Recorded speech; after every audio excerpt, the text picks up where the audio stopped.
Bonjour à tous, aujourd'hui vous êtes sur la chaîne Les Vérités de l'Histoire, une chaîne qui va être consacrée aux différents événements, aux différents grands événements qui ont marqué l'histoire. Donc pour ma première vidéo, je vais parler de la guerre des Gaules. Bien sûr, une version de l'histoire de la guerre des Gaules très synthétisée et très résumée. Donc voilà, la guerre des Gaules. Cette guerre s'est déroulée de 58 à 51 avant Jésus-Christ. C'est de la guerre de conquête entreprise par le général romain Jules César et la résistance qui lui oppose, les tribus gauloises. La victoire romaine est assurée en 52 avant Jésus-Christ par la bataille et le siège d'Alésia, où les Gaulois, dirigés par Vercingétorix, sont vaincus. La guerre cesse enfin en 51 avant Jésus-Christ, après la prise de l'oppidum d'Uxellodunum dans le Lot-et-Garonne actuel, où résidait encore la tribu des Cadurques. Le récit détaillé de cette guerre a été fait par Jules César dans son best-seller La guerre des Gaules, ou en latin De Bello Gallico. Après cette guerre commence l'époque de la Gaule romaine. Donc cette guerre amène plusieurs grandes interrogations. La plus grande, pourquoi la guerre des Gaules s'est déclarée? À la fin du 2e siècle avant Jésus-Christ, soit en moins 100 avant Jésus-Christ, les Romains ont conquis le sud de la Gaule, qui forme alors la provincia ou Gaule narbonnaise. C'est un passage terrestre essentiel vers les colonies espagnoles de la République romaine. Le reste de la Gaule semble peu les intéresser, mais si c'est par ces territoires que passe la très importante route de l'Étain, qui était alors très demandée par la République romaine, notamment pour forger des casques de légionnaires. En 102 et 101 avant Jésus-Christ, les victoires de Marius à Aix-en-Provence et Vercelli sur les Cimbres et les Teutons, toutes ces tribus qui sont des envahisseurs germaniques, rassurent à la fois les tribus gauloises indépendantes et les Romains de la province narbonnaise. C'est l'ambition du général Jules César qui va précipiter la Gaule dans la guerre de conquête. En 59 avant Jésus-Christ, César a formé le premier triumvirat, avec Crassus et son rival politique Pompée. Normalement, Rome était dirigée par des consuls, mais c'était un peu une époque de guerre civile, notamment avec des individus comme Catilina. La République était en danger, donc elle a été dirigée par 3 hommes. On appelait cela un triumvirat. Donc à cette époque, c'était avec Crassus, Pompée et Jules César. Nommé à sa demande proconsul, donc Jules César a été nommé proconsul de la Gaule Cisalpine et de la Gaule narbonnaise. César voit la possibilité d'acquérir, grâce à la conquête de la Gaule, la gloire militaire qui le rendrait égal à Pompée. Les victoires doivent également lui permettre de créer une armée de soldats dévoués à leur chef, car Pompée avait gagné de nombreuses batailles, notamment en Grèce. Les pillages, complémentaires des opérations militaires à cette époque, et les tribus imposées au peuple vaincu doivent assurer à César les moyens financiers nécessaires pour s'imposer politiquement à Rome. D'ailleurs, après cette guerre, les sénateurs romains vont accuser César d'avoir fait une guerre illégale, c'est-à-dire de s'être enrichi des Gaulois, notamment par l'esclavage, mais par les tribus, les impôts que César infligeait lui-même aux tribus gauloises. Donc, pour conquérir la Gaule, César eut un prétexte. Ce prétexte d'intervention en Gaule est fourni par les Helvètes, un peuple gaulois qui résidait à l'époque dans les Alpes.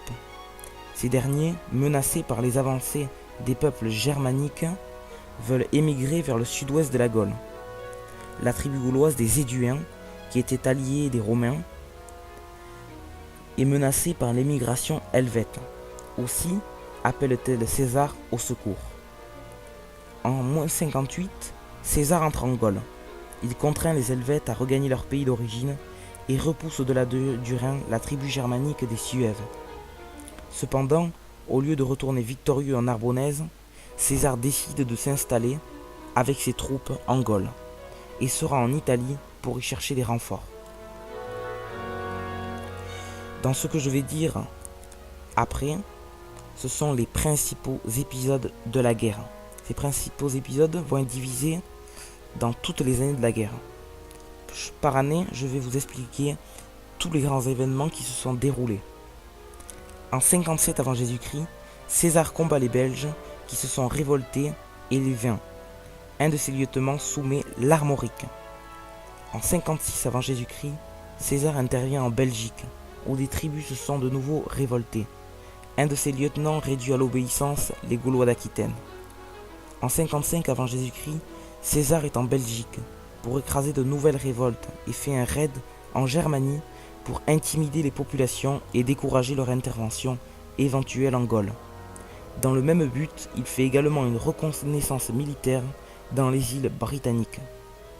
D'ailleurs, ces reconnaissances militaires n'auront abouti qu'à des massacres, à des pertes d'hommes dans les légions énormes. En 54 avant Jésus-Christ, César entreprend une seconde expédition dans les îles britanniques.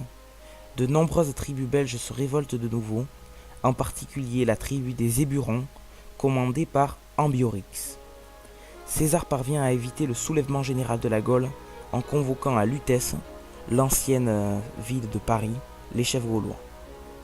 En 53 avant Jésus-Christ, César combat surtout Ambiorix, chef des Éburons, qui s'est installé dans les forêts ardennaises, où il mena une guérilla. Pour réduire définitivement la résistance des Belges, César appelle des tribus gauloises, alliées des Romains et des tribus germaniques. Il les autorise à ravager le territoire des Éburons, dans la basse vallée de la Meuse, puis César regagne l'Italie pour s'opposer à Pompée dans la conquête du pouvoir à Rome. En 52 avant Jésus-Christ, soit l'année la plus importante dans cette conquête, puisque la bataille d'Alésia va se dérouler en cette année-là, la quasi-totalité des tribus gauloises vivant dans ce que César appelle la Gaule celtique, qui s'étendait entre la Seine, le Rhône, la Garonne et l'océan Atlantique, se soulève. Donc la Gaule celtique se soulève. Les Gaulois révoltés se donnent pour chef l'Arverne Vercingétorix, pour gêner les mouvements des légions romaines. Les Gaulois pratiquent la politique de la terre brûlée. Revenu immédiatement d'Italie et entreprenant une guerre en plein hiver, César s'empare d'Avaricum, une très importante ville gauloise, et la livre au pillage et à la destruction. Mais en mai, César ne peut déloger Vercingétorix de l'Oppidum, de Gergovie, en Auvergne. La situation des Romains devient difficile quand la tribu gauloise des Éduins rompt son alliance avec Rome. Pourtant, César profite de divisions chez les Gaulois et grâce à l'apport de cavaliers germains, parvient à détruire la cavalerie gauloise. Le chef Vercingétorix se replie sur l'oppidum d'Alésia, dont César commence le siège. En septembre, après 6 semaines de combats acharnés, Vercingétorix se rend. Les défenseurs d'Alésia sont faits prisonniers et seront vendus comme esclaves. Puis les autres tribus révoltées sont réduites à l'obéissance. Les Cadurques du Quercy, retranchés dans l'oppidum d'Uxellodunum, capitulent en 51 avant Jésus-Christ. La guerre des Gaules est terminée. La guerre coûta très cher à la Gaule. Les estimations envisagent 1 million de Gaulois morts et autant vendus comme esclaves en dehors de la Gaule. La Gaule perd alors son indépendance et devient une province qui fait partie de l'Empire romain, la Gaule romaine. Là, César y gagne la gloire militaire et la richesse qu'il recherchait. Il devient alors une menace pour le Sénat romain et pour Pompée. Disposant d'une armée entraînée et formée de soldats fidèles, César se lance alors dans la guerre civile dont il sortira vainqueur. Il retient prisonnier Vercingétorix dans la prison Mamertine et le fait exécuter. Vercingétorix est mort, probablement étranglé. Voilà, c'est fini pour cette vidéo courte qui retraçait la guerre des Gaules, une guerre qui a marqué l'ancienne France. Retrouvez-moi pour de nouvelles vidéos qui parlent d'histoire. Si vous aimez les séries, les nouveautés internet, cette chaîne est en partenariat avec la chaîne Analytest, ANALYTEST. Merci beaucoup. Abonnez-vous, likez, au revoir.